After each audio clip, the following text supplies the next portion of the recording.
इस वीडियो में हम बताएंगे कि जो सीडीपी होता है, चाइल्ड एंड डेवलपमेंट जिसे आप बोलते हैं, जिसे आप बाल विकास के भी नाम से जानते हैं, उसमें किस टॉपिक से बहुत ही ज़्यादा प्रश्न आते हैं और किस टॉपिक को पढ़ने से लगभग आपके टॉपिक जो मूल टॉपिक हैं वो कंप्लीट हो जाते हैं। इसके साथ ही साथ उनसे जो प्रश्न आते हैं वो ज़्यादा आते हैं। बहुत ही अच्छे से इसे आपको समझना पड़ेगा। इन टॉपिक की संख्या कुछ 10-15 है जिसे हमने लिख लिया है। एक एक करके हम इसे देखेंगे और उसमें क्या क्या इंपॉर्टेंट है उसे समझने का प्रयास करेंगे।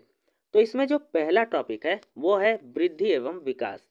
तो देखिए, वृद्धि एवं विकास इसमें आपको पढ़ना है कि क्या होता है, किस प्रकार से होता है। इसके साथ ही साथ ग्रोथ क्या है, डेवलपमेंट क्या है, यानी वृद्धि क्या है, विकास क्या है, शरीर के बढ़ने को क्या कहते हैं, विकास होने को क्या कहते हैं, मानसिक, सामाजिक, आर्थिक, राजनैतिक विकास किस प्रकार से हो सकता है, विकास कब से कब तक चलता है, जीवन भर चलता है या फिर एक समय के बाद रुक जाता है। इन सभी टॉपिक को आपको इसमें समझना पड़ेगा। कुल मिला जुला करके बस एक टॉपिक आप पढ़िए और उसमें सब आ जाता है जिसे आप वृद्धि एवं विकास कहते हैं। ठीक, तो इसे आपको पढ़ना होगा। यह हमारा टॉपिक नंबर 1 है। इसके बाद चलिए अगले टॉपिक पर हम चलते हैं। देखिए, सीडीपी के जब आप पेपर को उठाएंगे, बाल विकास के जब प्रीवियस पेपर को आप जब उठाएंगे, पिछले साल के प्रश्न पत्र को आप जब उठाएंगे तो उसमें आप देखेंगे कि बहुत सारे प्रश्न आपको मनोवैज्ञानिकों से मिले हैं। यानी मनोवैज्ञानिकों से इतने सारे प्रश्न आते हैं कि मत पूछिए। मान के चलिए कि जो 30 नंबर की आपकी सीडीपी आती है उसमें 7 से 8 मनोवैज्ञानिक के बारे में प्रश्न तो पूछा ही जाता है। तो प्रश्न नाम दे करके पूछे जरूरी नहीं होता है, आपको एक सिचुएशन दे देगा और उसमें आपको उत्तर खोजना होता है। तो इस तरह से कुछ मनोवैज्ञानिकों को आपको जरूर पढ़ना है। इन्हीं में से एक हैं जीन पियाजे। इन्होंने विकास को किस प्रकार से लिया और कैसे बताया कि विकास किस प्रकार से होता है। इन्होंने जो धारणा बताई वो थी संज्ञानात्मक विकास। उसके 4 प्रकार बताएं, उनको आप देखिए। कोहलबर्ग को देखिए, चॉम्स्की को देखिए। चॉम्स्की बेसिकली भाषा पे काम किए थे और भाषा के लिए इन्होंने LAD जो फॉर्मूला दिया था उसे आप देखिए। इसके साथ ही साथ वाइगोत्स्की, वाइगोत्स्की ने क्या बताया कि बच्चे किस प्रकार सीखते हैं। ZPD क्या होता है, MKO क्या होता है, यह सब आपको इसमें समझना पड़ेगा। इसके बाद कोहलर जी हैं, कोहलर ने क्या सिद्धांत दिया था, नैतिकता का क्या सिद्धांत होता है। एरिक एरिक्सन ने जीवन को कितने प्रकार में बांटा था, जीवन की जिज्ञासाएं कब क्या मांगती हैं, किस स्टेज में, जब आप किस उम्र में होते हैं तो उस उम्र की आपकी इच्छा क्या होती है, एरिक्सन जी से पूछिए। अल्बर्ट बंडूरा ने कौन सी रिसर्च की थी और उस रिसर्च के माध्यम से क्या बताया था। तो इसे भी आपको देखना है। यानी इन मनोवैज्ञानिकों को आप जरूर पढ़ें सीटेट के लिए। जो सीडीपी होती है आपकी पूरी हल हो जाएगी। कौन कौन से, जीन पियाजे, Kohlberg, Chomsky, Vygotsky, Kohler, Erikson, Bandura. इनके साथ ही साथ जो प्रश्न है कुछ और भी पूछे जाते हैं, जैसे सिगमंड फ्रायड से आ जाते हैं कभी कभी 1-2 प्रश्न। सिगमंड फ्रायड से प्रश्न आए या ना आए आप उन्हें जरूर पढ़िए। ठीक है, आप उन्हें जरूर पढ़िए, फ्रायड जी को। ठीक है, समझिए फ्रायड जी एक महत्वपूर्ण फैक्टर है और उन्हें पढ़ने के बाद आपको जीवन का बहुत सारा नजरिया भी मिलेगा। छोटा छोटा टॉपिक है। इसके बाद यहाँ देखिए कि समावेशी शिक्षा क्या है, यानी इंक्लूसिव एजुकेशन किसे कहते हैं, क्या है, जरूरी क्यों है, कैसे दी जानी चाहिए। जब बच्चे, कई प्रकार के बच्चे क्लास में बैठे होते हैं तो समावेशी शिक्षा क्यों जरूरी हो जाती है। तो यह भी टॉपिक आपका बहुत ही इंपॉर्टेंट है। और समावेशी शिक्षा जो है कि ना सिर्फ आपको इसी में हेल्प करेगा बल्कि ईवीएस में भी वह हेल्प करेगा, हिंदी में भी वह हेल्प करेंगे। ठीक, यह ऐसा टॉपिक है हिंदी में, ईवीएस में। पेडागोजी जो आती है आपकी, आप मान लीजिए साइंस से हैं या फिर आप मान लीजिए सामाजिक विज्ञान से, दोनों में ही आपको पेपर 2 तो देना ही पड़ेगा, देंगे भी आप। तो जब पेपर 2 देंगे तो उसमें समावेशी शिक्षा उस पेपर 2 के जो आपका सब्जेक्ट वाला पार्ट होता है उसमें भी पूछा जाएगा। तो यह बहुत इंपॉर्टेंट टॉपिक है, इसे भी आपको कर लेना चाहिए। यहाँ देखिए हमारा अगला टॉपिक है कि भाषा क्या है, भाषा कौशल क्या है, LSRW क्या है, यानी लर्निंग, स्पीकिंग, राइटिंग और रीडिंग क्या होता है, सुनना, बोलना, पढ़ना, लिखना कैसे आता है। जैसे कोई बच्चा होता है तो वो किस प्रकार से सीखता है, सबसे पहले वो सुनता है, फिर बोलना सीखता है, फिर पढ़ता है और उसके बाद लिखना। यह एक सीक्वेंस वे में होता है, बिना सीक्वेंस का यह आप कर ही नहीं सकते। तो जब आप सीटेट देंगे, टीचर बन जाएंगे तो आप बच्चे को सिखाएंगे कैसे। सबसे पहले कहेंगे उसे सुनने के लिए सिखाएंगे कि ठीक तरीके से सही सही किसी के बातों और शब्दों को सुनो, तो भाषा कौशल तुम्हारा बढ़ेगा। समझे? तो भाषा कौशल भी आपको पढ़ लेना चाहिए सीडीपी के लिए।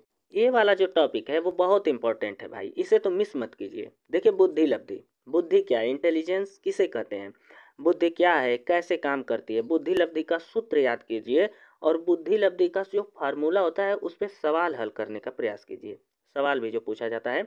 इसके बाद ही मान लीजिए आईक्यू लेवल जो होता है किसी बच्चे का कितना है, जैसे किसी बच्चे का 90 आईक्यू लेवल है तो वो सामान्य है कि विशिष्ट है। 140 होता है तो क्या होता है, क्या प्रतिभाशाली होता है। जब उसका आईक्यू लेवल 25 होता है तो बच्चा क्या मूर्ख है, मूढ़ है। तो इस प्रकार की जो कैटेगरी है 8-10 उसे ज़रूर याद कर लीजिए, वो ज़रूर आपसे पूछा जा सकता है और पूछा जाता है, हर बार उससे प्रश्न आते ही आते हैं। और नहीं भी आएंगे ना भाई तो वो दूसरे टॉपिक्स को प्रभावित करता है, उसके माध्यम से बहुत सारे प्रश्न आप हल कर सकते हैं। आप देखिए बहुत कुछ छोड़ सकते हैं पर इसे कैसे छोड़ सकते हैं, हाल ही में नई नई तो आई है और नई आकर के इसने सेमेस्टर प्रणाली भी लागू कर दिया है। हम बात कर रहे हैं नई शिक्षा नीति की। तो नई शिक्षा नीति में बहुत कुछ आपको पढ़ना है और बहुत कुछ नहीं भी पढ़ना है। हमें जो है कि उन पोर्शन पे ज़्यादा ध्यान देना है जो 1 से लेकर के 5 तक या 1 से लेकर के कक्षा 8 तक को ज़्यादा प्रभावित कर रही हैं।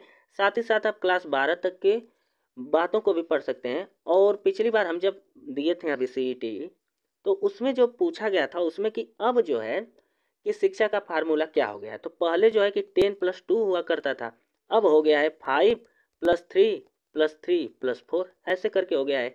तो ये क्या है, इसमें कौन कौन से अंग आते हैं, इसमें कौन सी क्लास आती है, इसमें कौन सा कक्षा आपको पढ़ना है, इसमें जब जाएंगे 4 में तो क्या पढ़ना होता है आपको, यह बहुत ज़रूरी है, उसे आप देख लीजिए। इसके साथ ही साथ शिक्षा के क्या क्या अंग हैं, ठीक, डाइट हो गया, शिक्षा नीति में डाइट है उसका क्या रोल है, इस तरह के प्रश्न पूछे जाते हैं। कितने चरणों में वह विभाजित है वो प्रश्न आ सकता है। इसके शुरुआती चरणों के नाम, जैसे हम 2 नाम लिखें, फाउंडेशन स्टेज में क्या आएगा, प्रिपरेटरी स्टेज में क्या आएगा, तो इन सबको आपको लेकर के चलना है और बहुत ज़रूरी है, बहुत ही इंपॉर्टेंट है भाई। इसका स्क्रीनशॉट आप ले सकते हैं या फिर पेन और कॉपी लीजिए, बैठ जाइए, लिखिए।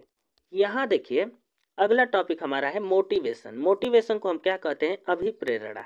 क्या बोलते हैं भाई, अभिप्रेरणा। सीखने की जो इच्छा हमारी होती है उसी को तो हम मोटिवेशन का, सीखने की जो इच्छाएं हमारी होती हैं हम उसी को तो मोटिवेशन कहते हैं, जिसे हम हिंदी में अभिप्रेरणा कहते हैं। बिना अभिप्रेरणा के क्या आप कुछ सीख सकते हैं? आपके अंदर अगर अभिप्रेरणा नहीं आई तो क्या कुछ सीखेंगे? तो आप शिक्षक बनने के बाद उसे विचार करना पड़ता है आपको कि बच्चे को कैसे अभिप्रेरित करेंगे कि वो सीखे, क्योंकि उसे घर से अमूमन चीज़ें फ्री मिलती हैं। तो जब फ्री मिलती हैं तो उसके माइंड में यही तो बैठा रहता है कि हमें हमेशा मिलता रहेगा और इसीलिए वो पढ़ता नहीं है। तो आप कैसे कैसे प्रेरणाओं के माध्यम से उसे पढ़ाने का प्रयास करेंगे। तो मोटिवेशन कितने प्रकार का होता है, नकारात्मक मोटिवेशन क्या है, सकारात्मक मोटिवेशन क्या है, इसको आपको समझना होगा। साथ ही साथ मोटिवेशन सीखने में किस प्रकार मदद करता है वो यदि आप जानते रहेंगे तो बच्चों को भी सिखा पाएंगे। तो मोटिवेशन को भी आपको देखना पड़ेगा और यह एक अंग के रूप में है। तो इस टॉपिक को भी आप सीडीपी पे सीडीपी के पेपर से पढ़ लीजिएगा। मैं अपने चैनल पे इसकी वीडियो अपलोड करता रहूँगा समय समय पर, जैसे जैसे जिसकी डिमांड होगी और आपके भी डिमांड के अनुसार, हालांकि मैं सिलेबस के अनुसार ही चीज़ों को लेकर चलूँगा। इसके बाद देखिए एक और टॉपिक है असेसमेंट एंड इवेल्युएशन।